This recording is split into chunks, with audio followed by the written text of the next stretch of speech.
आपण पाहत आहात सत्याची बाजू मांडणारं हक्काचं न्यूज चॅनल M24 तास।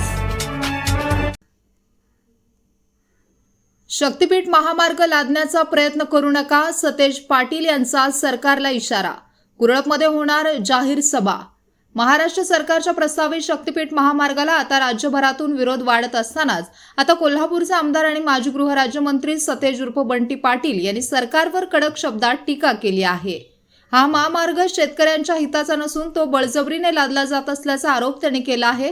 सतेज पाटील यांनी माध्यमांशी बोलताना स्पष्ट केले की सध्या अस्तित्वात असलेल्या रस्त्यांची अवस्था अत्यंत बिकट आहे। असे असताना शेतकऱ्यांच्या जमिनी अधिग्रहित करून नवीन शक्तीपीठ महामार्ग बनवण्याची कोणतीही तातडीची गरज नाही।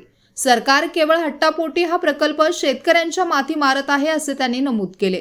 या महामार्गामुळे सुमारे 12 जिल्ह्यातील शेतकरी बाधित होणार आहेत।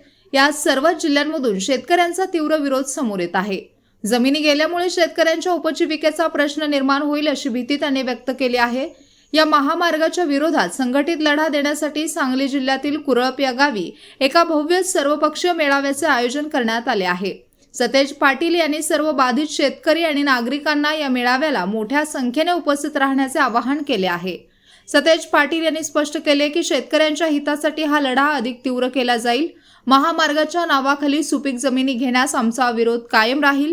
कुरळप येथील सभेच्या माध्यमातून सरकारला या विरोधाची धार दाखवून दिली जाईल असे पाटील म्हणाले। गरज नसलेला शक्तीपीठ महामार्ग महायुतीचं सरकार शेतकऱ्यांवर लादण्याचा प्रयत्न करते।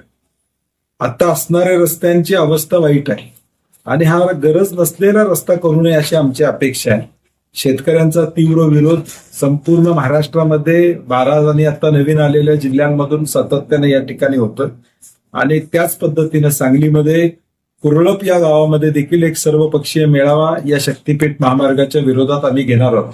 आपणही त्या मेळाव्याला सर्वांनी उपस्थित राहावं आणि आपला निषेध शासनापर्यंत पोहोचवण्याचा प्रयत्न आपण त्या माध्यमातून करूया। धन्यवाद।